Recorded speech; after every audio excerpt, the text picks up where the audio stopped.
Eyes بن عمر ایک صحابی ہیں اور فتح مکہ والے سال ابھی تک حضرت ابو سفیان رضی اللہ تعالیٰ عنہ مسلمان نہیں ہوئے تھے. تو کسی نے ذکر کیا تو اس نے ابو سفیان رضی اللہ تعالیٰ عنہ کا نام پہلے لیا اور آئز بن عمر کا نام بعد میں لیا.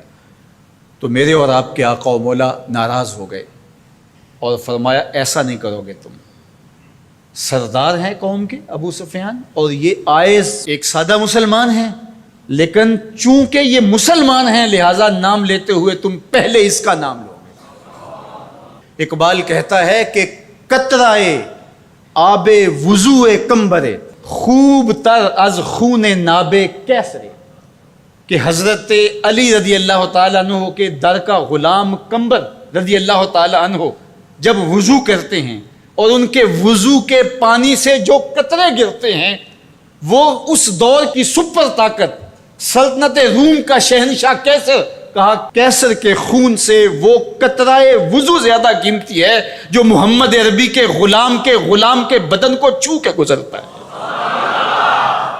تو اسلام کی ایک اپنی انوکھی شان ہے، اسلام کا ایک اپنا مزاج ہے. لیکن مانوسیت تحریک نے ایک نعرہ بلند کیا 14ویں صدی کے آغاز میں کہ وحدت ادیان کے ذریعے سے لوگوں کو قریب کیا جائے، اور ان کا مقصد کیا تھا کہ مسلمانوں کو تذبذب کے اندر مبتلا کیا جائے. ان کو کہا جائے کہ دیکھو سارے دین کے ماننے والے لوگ ہیں، سب کو حق ہے، عمل کریں، کوئی حرج نہیں ہے، اور ایک دوسرے کے قریب ہوں، ایک دوسرے کے پاس آنا جانا رکھیں. اس طرح کے کچھ نعرے تراش کے جو ہے وہ ایک فکر انہوں نے دینا چاہی. اور یہ فکر 14ویں صدی کے آغاز میں ہی نہیں تھی بلکہ 14 صدیاں قبل کفار مکہ نے بھی حضور کی بارگاہ میں حاضر ہو کے کہا کہ 1 سال ہمارے بتوں کی آپ عبادت کر لیا کریں اور 1 سال آپ کے معبود کی ہم عبادت کر لیا کریں گے. اس کا فائدہ یہ ہوگا کہ اگر آپ کا دین سچا ہوا تو ہمیں فائدہ ہو جائے گا، ہماری آخرت اچھی ہو جائے گی، اور اگر ہمارا دین سچا ہوا تو آپ کا کام بن جائے گا. باہمی مناقشت، لڑائیاں، الجھاؤ یہ بھی نہیں ہوگا، دونوں کا فائدہ ہو جائے گا. جب انہوں نے یہ پیشکش حضور سے کی تو حضور کے سینہ اطہر پہ سورہ الکافرون کا نزول ہوا. قل یا ایھا الکافرون لا اعبد ما تعبدون، اے محبوب فرما دو کہ جن کو تم پوجتے ہو ان کو میں نہیں پوجتا، اور جس کو میں پوجتا ہوں اس کو تم پوجنے والے نہیں ہو، اور جس کو تم پوجتے ہو میں کبھی بھی اس کو پوجنے والا نہیں ہوں. لکم دینکم ولی دین، تمہارا دین تمہارے ساتھ، میرا دین میرے ساتھ. تو یہ ایک الگ تشخص ہے میرے اور آپ کے آقا و مولا کے سینے پہ اتاری گئی صورت کے ذریعے سے جو واضح کیا گیا. ہر دور کے اندر ایسا ہوا، لیکن میں نے عرض کیا کہ 14ویں صدی کے اندر خاص طور پہ اس کا ڈور ڈالا گیا، اور اس وقت سے یہ تحریکیں چل رہی ہیں. اور بڑے بڑے نام ہیں، ان میں سے کچھ نام آپ بھی جانتے ہیں جو نادیدہ یا دیدہ طور پہ اس فلسفے کے زیر اثر آئے اور انہوں نے یہ تبلیغ شروع کر دی جو اسلام کی بنیادی فکر کے منافی ہے. گزشتہ دنوں پاکستان کی قومی اسمبلی کے اندر ایک مندر کی تعمیر کے حوالے سے جب بات چلی تو ایک صاحب نے کہا کہ کسی دین پر کوئی برتری حاصل نہیں ہے، کہ میں مغرب میں ایک گرجا گھر میں نماز پڑھی ہے اور انہوں نے مجھے اجازت دی ہے. وہ تو چرچ فروخت کر دیتے ہیں، تو آپ مسجد فروخت کر دیں گے؟ وہ اپنا دین ترک کر چکے ہیں، وہ تو ان کی خواہشات کا مجموعہ ہے، تحریف راہ پا چکی ہے، اور انہوں نے ان خواہشات کے نتیجے میں جو مل بیٹھ کے فیصلہ کر لے اس میں وہ اپنی عبادت گاہ کو بیچ دیتے ہیں. تو کیا ہم اپنی عبادت گاہ کو بیچ سکتے ہیں؟ ہم کہتے ہیں جی وہ دیتے ہیں تو ہم بھی دے دیں. یہ کیا بات ہوئی؟ اگر آپ نے ان کی رواداری دیکھی ہے تو ذرا اس کو اپنے سیاسی کلچر کا حصہ بنائیے، تھوڑی سی وسیع و ظرفی کا اظہار کیجئے. مسلم لیگ کے دفتر جو ہیں وہ تحریک انصاف کے لیے کھول دیجئے کہ آپ یہاں اجلاس کر سکتے ہیں، اور تحریک انصاف سے کہیے گا کہ وہ پیپلز پارٹی کے لیے، ان کو کہیے گا کہ آپ نون لیگ کے لیے اپنے دفتر کھول دیجئے. وحدت دیان تو بعد میں ہوگی، وحدت سیاست تو ہو لے پہلے. تم سارے مسلمان ہو، ایک ملک کے رہنے والے ہو، تو پتہ چلے جی یہ بڑے وسیع و ظرف ہیں. وہاں تم اپنے لیڈر کے لیے مر جاتے ہو، اور اسلام کوئی یتیم مذہب ہے؟ یہ محمد عربی کا لایا ہوا دین ہے. تم اپنے سیاسی مفادات پہ کوئی کمپرومائز نہیں کرتے ہو. یہ کیا تمہارا فلسفہ کہ انہوں نے اپنے چرچ میں اجازت دے دی تو ہم بھی دیں گے؟ میاں ان کی غیرت اجازت دیتی ہے، ان کا دین جو خود ساختہ ہے، اور حضرت عیسیٰ کو چھوڑ کے جو انہوں نے اختیار کیا ہے، ان کی تربیت ان کے نفس نے کی ہے، اور ہماری مسجد کے حوالے سے تربیت محمد عربی نے کی ہے۔ ہمیں تو یہ بتایا گیا سامان مسجد نہ برائے سوختن نہ برائے فروختن، مسجد تو مسجد رہی، مسجد کے اندر جو ٹوٹی ہوئی چٹائی ہے آپ اس کو بھی نہیں بیچ سکتے۔ باقی وہ آپ کے لیے یا دو چرچ کھول رہے ہیں اور کہیں کہ وہاں نماز پڑھیں اور آئیں، وہاں میں آپ کو اجازت دیتے ہیں۔ میں آپ کو ایک پیشکش کرتا ہوں کہ انہیں کہیں کہ تم بڑے وسیع و ظرف ہو مگر بہت کشادہ ذہن ہے، تو ہمیں مسجد کرتبہ میں نماز پڑھنے دیں۔ مسجد کرتبہ میں جو مسلمانوں کی بنائی ہوئی ہے، 10 مربع کلومیٹر پر پھیلی ہوئی وہ مسجد، اس کے باغات، اس کے احاطے، اس کے متعلقات اگر شامل کریں، حمام شامل کریں تو 10 مربع کلومیٹر پر وہ مسجد تھی، اور 1400 ستونوں پر پھیلی ہوئی مسجد کا حال۔ اللہ اکبر، جب رات ہوتی تو اس زمانے کے اندر 7,500 مشعلیں اس مسجد میں چراغاں کرتی، 30 فٹ اونچا اس کا چھت ہے، اور آج بھی وہ دیکھنے کے قابل ہے۔ اقبال نے بے ساختہ وہاں جا کے کہا تھا کہ تیرا وجود مردان خدا کی دلیل، جنہوں نے بنایا ہے پتہ چلتا ہے کوئی تھا، تیرا وجود مردان خدا کی دلیل، وہ بھی جلیل و جمیل تو بھی جلیل و جمیل، وہ بھی جلیل و جمیل تو بھی جلیل و جمیل، تیرے ستون بے شمار تیری بنا پائیدار، شام کے صحرا میں جیسے ہجوم نخیل۔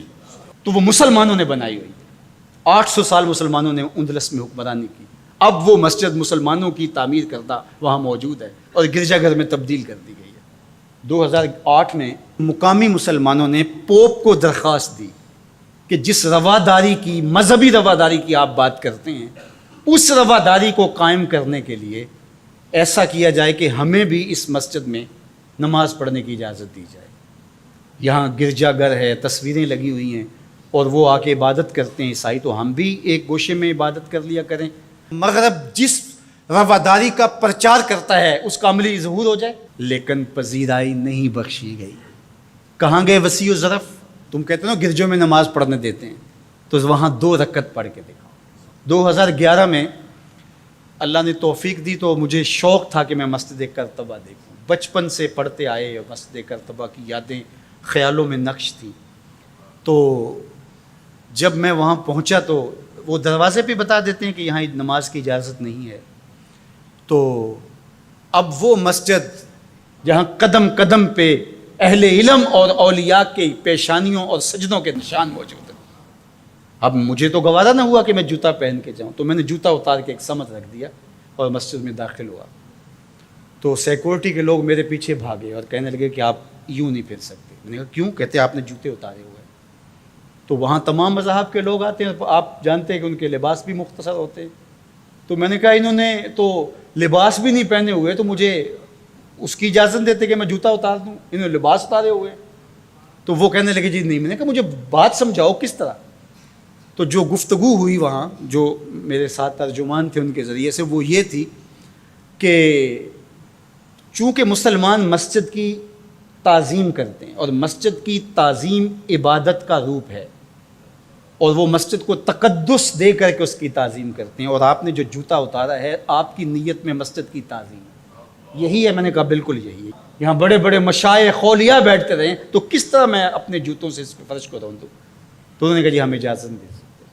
تو ان سے بہت کہا، لیکن وہ کہنے لگے یہ ہو ہی نہیں سکتا، تو ہم ساری مسجد نہیں دیکھ سکے اور واپس آ گئے۔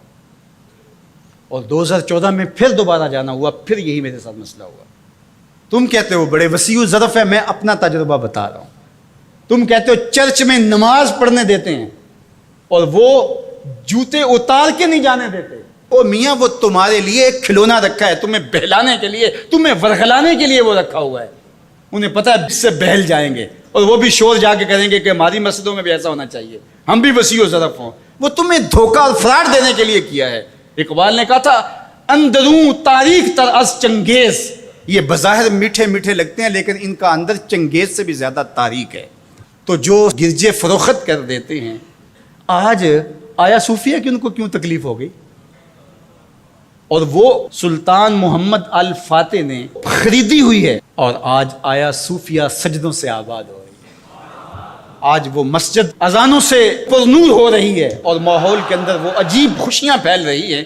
تو تکلیف اسلام سے ہے، وہ چاہتے ہیں کہ یہ تذبذب میں مبتلا ڈھیلے ڈھیلے مسلمان رہیں، خیر سے رہیں، ان سے کیا ہماری پریشانی ہے؟ مجھ کو پریشانی ہے تو اس امت سے ہے، اشک سحرگاہی سے جو ظالم کرتے ہیں وضو۔ تو آج آیا صوفیہ تکلیف کا سبب اس لیے بن گیا کہ یہ جو تحریک بپا کی گئی تھی وحدت ادیان کی، اور ترکی بھی ایک زمانے میں اس کا مرکز رہا، اور آج یہ ہے کہ وہاں آیا صوفیہ مسجد کی صورت میں بدل رہی ہے۔ لیکن مغرب خوش ہے کہ پاکستان میں مندر بن رہے ہیں، عربستان میں مندر بن رہے ہیں، اور اسرائیل کے ساتھ ہم عربوں کے تعلق کو مضبوط کر رہے ہیں۔